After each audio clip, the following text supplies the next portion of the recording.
What if I told you that everything you think you know about money is wrong? Not slightly wrong, completely wrong. Did you know that the world's first bank robbery was not committed by a thief?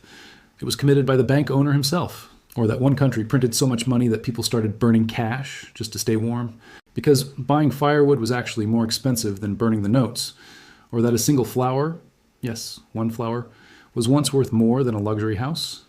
Today we are going into the dark, strange, and shocking history of money that nobody ever taught you. And by the end of this video, the way you look at money will never be the same again. So if you are new here, hit that subscribe button right now, because this is the kind of content we make every single time. Thousands of years ago, humans used something called the barter system. That means I give you wheat, you give me a goat. Simple, right? But think about this. What if I need a goat and you don't want wheat, you want fish? This problem is called the double coincidence of wants by economists. It means both people must want exactly what the other person has at exactly the same time. And this one problem, this one flaw in human trade, changed the entire direction of civilization. This problem was solved by the people of Mesopotamia, modern-day Iraq, around 3000 BC. They created something called the shekel, but here's the surprising part. It was not a coin. It was simply a specific weight of silver. And before even that, do you know what people used as money? Seashells. Specifically, they were called cowrie shells. These tiny shells were used as currency across Africa, Asia, and India for over 1,000 years. But there was a massive problem with this system. People who lived near the ocean could simply collect these shells easily. That means being rich depended on your geography, not your intelligence, not your hard work, not your talent, just where you were born. Sound familiar? Then came metals, gold, silver, copper, and the world changed forever. Drop a comment below. If cowrie shells were still currency today, do you think the world would be more equal or more unfair? I genuinely want to know what you think. In the Italian city of Florence, in the year 1397, one man built the most powerful bank in the world.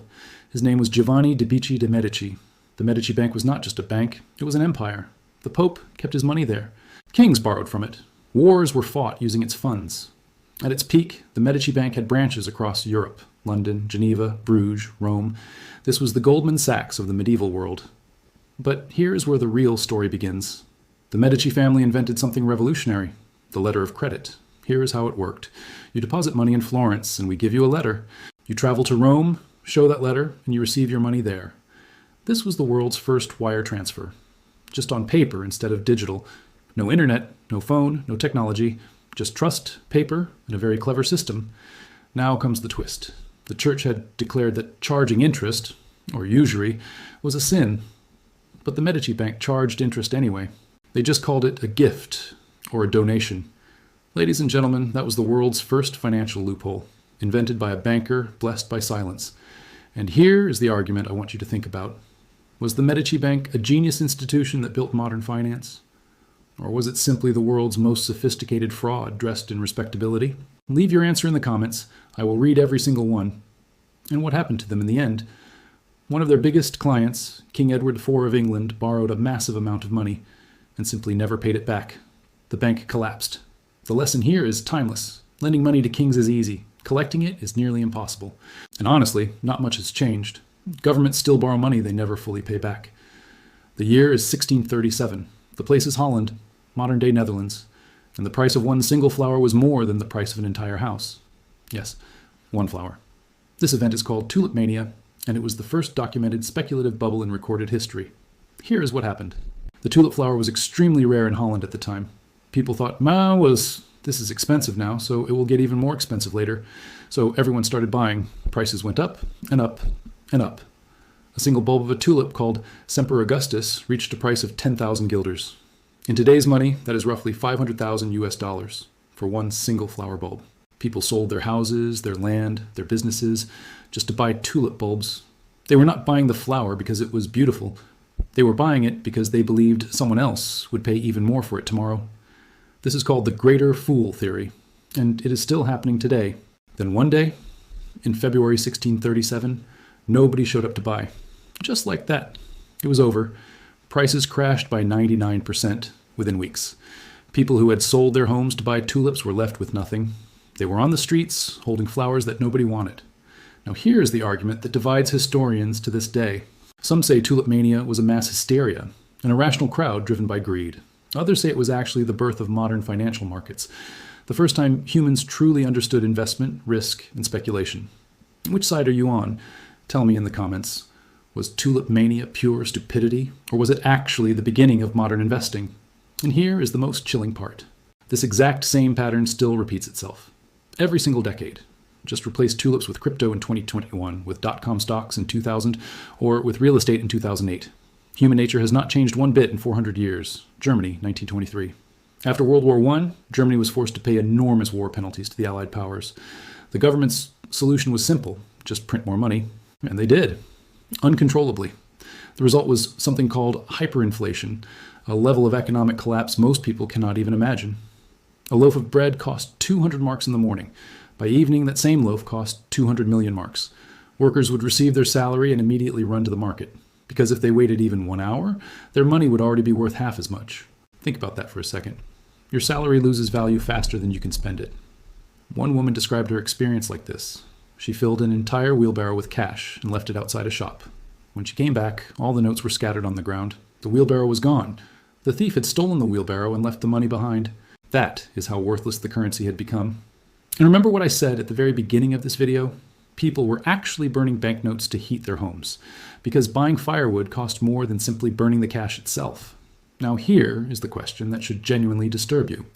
Germany was one of the most educated, advanced, and economically strong nations in the world before this happened. If it could happen to them, can it happen again? To any country? Today? Think about that, and let me know your answer in the comments. This was the most horrifying example of what happens when a government loses control of its own money. What was the world's first recorded advertisement? It was a 3,000-year-old papyrus found in Egypt. It said, "A reward will be given to whoever returns a runaway slave." The very first ad in human history was not for a product, it was for a person. But the first product ever commercially sold in recorded history? It was beer. In Mesopotamia, 4,000 years ago, the first written sales record belonged to a brewery. Humanity's oldest commercial transaction was buying a drink. Some things truly never change. Now, what about the stock market? The world's first official stock market was born in Amsterdam in the year 1602. The Dutch East India Company, known as VOC, became the first publicly traded company in history. People invested their money, received shares, and earned profits. That exact same system is what runs the PSX, BSE, and NYSE today. 400 years later, and the core idea has never changed. And here is something worth arguing about. The Dutch East India Company was incredibly powerful, but it was also built on colonialism, exploitation, and forced trade. So the question is, was the birth of the stock market a triumph of human innovation, or was it a system built on injustice from the very beginning?